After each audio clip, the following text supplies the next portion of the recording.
Praise the lord. మన ప్రభువును రక్షకుడునైన యేసుక్రీస్తు యొక్క నామంలో అందరికీ మహిమ కలుగును గాక. ఈ అవకాశం ఇచ్చిన దేవాది దేవునికి మహిమ ఘనత ప్రభావములు కలుగును గాక. మంచిది. సమయంలో ఒక మాట మనం చదువుకుందాం. కీర్తన గ్రంథము 84వ కీర్తన 5వ వచనం చదువుకుందాం. నీ వలన బలము నొందు మనుషులు ధన్యులు, యాత్ర చేయు మార్గములు వారికి అతి ప్రియములు. ఇక్కడ రాయబడిన మాటను మనం కొద్ది నిమిషాలు ధ్యానం చేసుకుందాము. నీ వలన బలము నొందిన మనుష్యుడు ధన్యుడు, యాత్ర చేసే మార్గాలు వారికి అతి ప్రియములు అని రాయబడింది. ఎవరి వలన బలము నొందిన మనుషుడు ధన్యుడు అవుతాడంటే దేవుని వలన, దేవుని చేత బలము నొందినవారు కదా. మనుషులు చాలా రకాలైన తిండి వలన, ఆహారం వలన బలము వస్తుంది కదా. ఇంకా కొంతమంది కొన్ని రకాలైన బలాలు కలిగి ఉంటారు.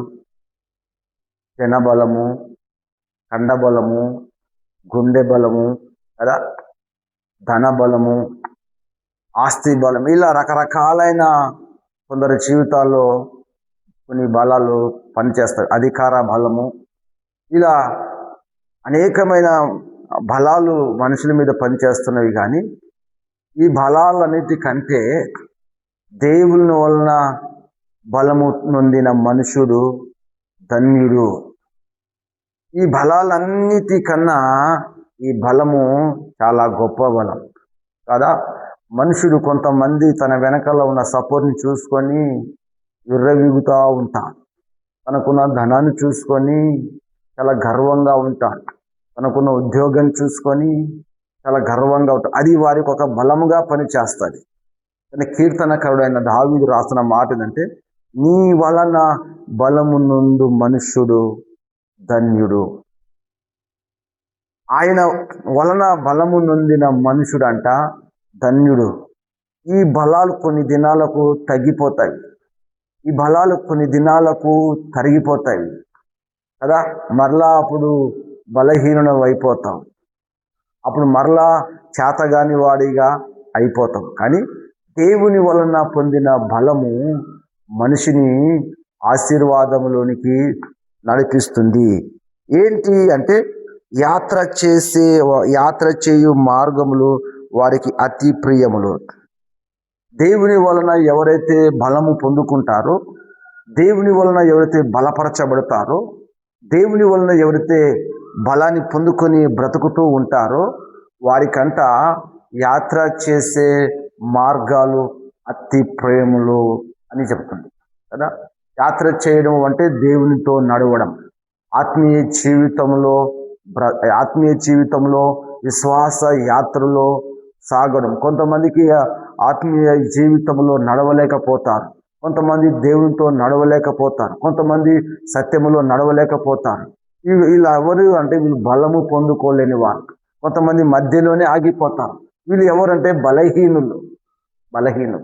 కానీ ఎవరైతే దేవుని చేత బలము పొందుకుంటారో వారు అలయక పరిగెడతారు, వారు సమస్యలక నడిచిపోతారు. ఉదాహరణకు అపోస్తల కార్యం 3వ అధ్యాయంలో బలము పొందుకున్నవాడు ఎలా ఉంటాడు అనే ఒక మాటను మనం చదువుకుందాము. 3వ అధ్యాయము, అపోస్తల కార్యం 3వ అధ్యాయము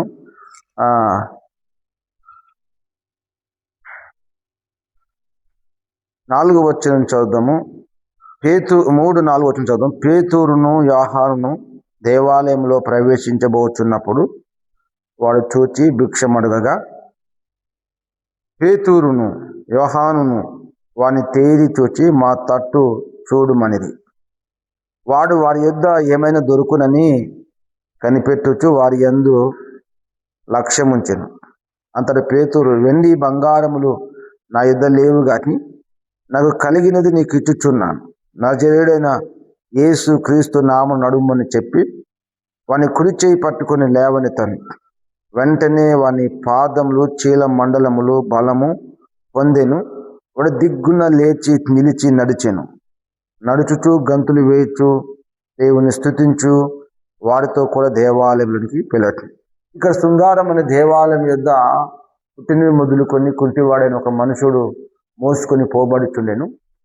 పేతురు యోహానులు దేవాలయంలోనికి ప్రార్థన చేయడానికి, ప్రార్థన సమయమున వారు ప్రార్థన చేయడానికి దేవాలయంకి వెక్కి వెళుచున్నారు. ఆ వెక్కి వెళుచున్న ఆ సమయంలో ఈ కుంటివాడు పేతురు యోహానులను చూసి వారిని భిక్షం అడిగాడు. పేతురు యోహానులను చూసి భిక్షం అడిగిన తర్వాత పేతురు యోహానులు వారిని తట్టు తేరి చూసి వారి నిలబడి మా తట్టు చూడుము అనినప్పుడు వాడు వీరి యందు ఏమైనా దొరుకునేమో అని ఆశతో వారి తట్టు కనిపెట్టుకుని చూశాడంట. అప్పుడు పేతురు గారు అన్నారు, వెండి బంగారం నా యొద్ద లేవు, కానీ నాకు కలిగినది నీకు ఇచ్చుచున్నాను. నజరేయుడైన యేసు నామములో లేచి నడువుమని వాని కుడి చేయి పట్టుకొని లేవనెత్తినప్పుడు వాని పాదములు చీల మండలములు ఏం పొందుకునేవంటే బలము పొందుకునేవి. ఏం పొందుకునేవి? బలము పొందుకునేవి. అప్పటిదాకా వాడికి బలము లేదు. ఈ బలము పొందుకున్న తర్వాత వాడు దిగ్గున లేచాడంట కదా. ఎంత బలం వచ్చింది వాడికి కదా. అందుకే నీ వలన బలము నందు మనుషుడు ధన్యుడు. ఇలాగ ఎవరు లేస్తాడని దిగ్గున, ఇంత హుషారుగా, ఇంత యాక్టివ్గా ఎవరు లేయగలరు? ఇన్ని దినాలు వారు ఎందుకు లేయలేకపోయాడు? ఇన్ని దినాలు ఆ శృంగారమైన దేవాలయం మెట్లేదని అలాగ ఎందుకు పడి ఉన్నాడంటే వాడు ఇంకా బలము పొందుకోలేదు. వాడు వేరొక బలం మీద ఆధారపడ్డాడు. వేరొకరు వాడిని మోసుకొని రావాల్సి వచ్చింది. వేరొకరు వాడిని ఆ దేవాలయం మెట్ల దగ్గర తీసుకుని రావాల్సి వచ్చింది, కానీ దేవాలయంలోనికి ఎవడు వాడిని మోసుకొని పోలేకపోయాడు. ఎప్పుడైతే వాడు బలము పొందుకున్నాడో వాడు దిగ్గున లేచి ఏం చేశాడంట? నిలిచాడంట. నిలవాలంటే బలము కావాలి. నిలిచిన వాడు నడిచాడు. ఈజ్ వాకింగ్, నడుస్తున్నాడు. ఎలా నడుస్తున్నాడు అంటే గంతులు వేస్తూ నడుస్తున్నాడు. నడుచుతూ గంతులు వేస్తున్నాడు. ఒకప్పుడు నిలవలేనంటే, అసలు లేయలేనంటే వాడు కూర్చున్న స్థలాల్లోనే అలాగే కూర్చొని ఉండేవాడు. ఇప్పుడు దిగ్గున లేచాడు. దిగ్గున లేచి నిలిచాడు. నిలిచిన వాడు నడుస్తున్నాడు. నడుస్తున్నవాడు గంతులు వేస్తూ నడుస్తున్నాడు కదా. గంతులు వేస్తూ నడుస్తూ దేవుని స్తుతిస్తున్నాడు, దేవుని ఆరాధిస్తున్నాడు, దేవుని ఘనపరుస్తున్నాడు. దేవుని స్తుతించుచు దేవాలయంలోనికి వెళ్ళాడు. ఎవరితో పాటు వెళ్ళాడు అంటే పేతురు యోహానులతో పాటు దేవాలయానికి వెళ్ళాడు కదా.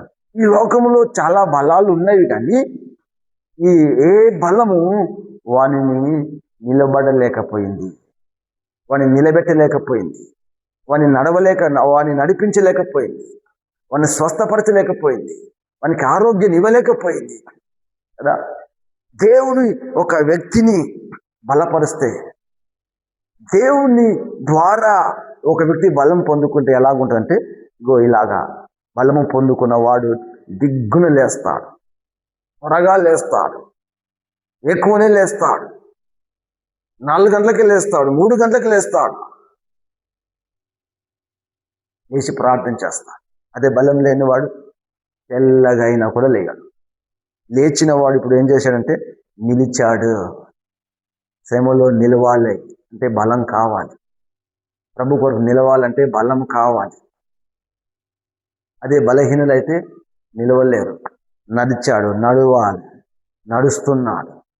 యాత్ర చేసే మార్గాలు అతి ప్రియం. కొంతమందికి నడవడం ఇష్టం ఉండదు, దేవుని కొరకు నిలబడడం ఇష్టం ఉండదు, దేవుని సన్నిధిలో నడవడం ఇష్టం ఉండదు, ప్రభు సన్నిధికి చక్కగా రావడానికి ఇష్టపడరు, సరిగ్గా ప్రార్థనకు రావడానికి ఇష్టపడరు. ఇది క్రమంగా నడుచుకోరు. ఒక వారం వస్తే ఒక వారం వీళ్ళు బలము పొందుకోలేని వారు, వీరు బలము లేనంటి వారు, వీరు ఇంకా బలపరచబడలేదు. ఎలా నడుస్తున్నాడు? గంతులు వేస్తూ సంతోషంతో దేవుని సన్నిధానానికి వెళుతున్నాడు, దేవుని స్తుతించుకుంటూ వెళుతున్నాడు, దేవుని ఆరాధించుకుంటూ వెళుతున్నాడు. ఎంత సంతోషం! ఎక్కడి నుంచి వచ్చింది సంతోషం? వారితో పాటు దేవాలయానికి వెళ్ళాడు కదా. ఈ బలము పరిశుద్ధాత్మ బలం. దేవుని వలన బలము నొందిన మనుషుడు ఇలాగ. అందుకే యేసు ప్రభు ఒక మాట అన్నాడు, పరిశుద్ధాత్మ మీ మీదకి వచ్చినప్పుడు మీరు ఏం పొందుకుంటారంటే శక్తిని పొందుకుంటారు. ఏం శక్తి? శక్తి ఎలాంటిది? శక్తి అంటే దురాత్మను ఎదిరించే శక్తి, లోకాన్ని ఎదిరించే శక్తి, పాపాన్ని ఎదిరించే శక్తి, అంధకార శక్తులతో పోరాడే శక్తి, వాటి మీద జయమును పొందుకునే శక్తి.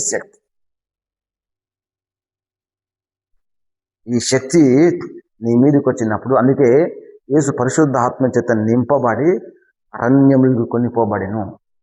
అక్కడ ఆయన అపవాదిని జయించాడు. అలా ఈ లోకములో మనకెన్నో ఆటంకాలు వస్తాయి, మనకెన్నో అభ్యంతరాలు వస్తాయి. దుష్టుడు అనేకమైన ఆటంకములు కలగజేస్తాడు, అనేకమైన శోధనలోనికి మనం నడవవలసి వస్తుంది, అనేకమైన శ్రమల్లో గుండా మనం వినవలసి వస్తుంది. దుష్టుని బలాలు అనేకమైన బలాలు, ధన బలం, కొండ బలము, రాజుల బలము, అధికారుల బలాలు మన మీద పనిచేస్తాయి. ఈ బలాలన్నిటిని మనం జయించాలంటే మనం ఆయన ద్వారా బలము పొందుకోవాలి. ఈ బలాలన్నిటినీ మనం బలహీనపరచాలంటే దేవుని వలన మనం బలము పొందుకోవాలి. దేవుని వలన బలము పొందుకున్న మనుషుడు ఆగిపోడు, శ్రమలు ఆగిపోడు. యాత్ర చేసే మార్గములు వారికి ప్రేమగా ఉంటాయి, కష్టముగా ఉండవు. ఏది కష్టముగా అనుకోవడం.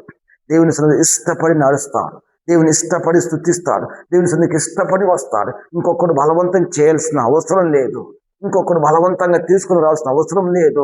ఎన్ని ఆటంకములు, ఎన్ని అభ్యంతరాలు, దుష్టుడు ఎన్ని విధమైన శోధనలు, ఆటంకములు కలగజేసినా వాటిని అన్నిటిని జయించుకుంటూ, వాటిని అన్నిటిని ఎదిరించుకుంటూ దేవుని సన్నిధానములో ముందుకు సాగుతాడు. ఇదే వారి ఈ యాత్ర విహార యాత్ర కాదు.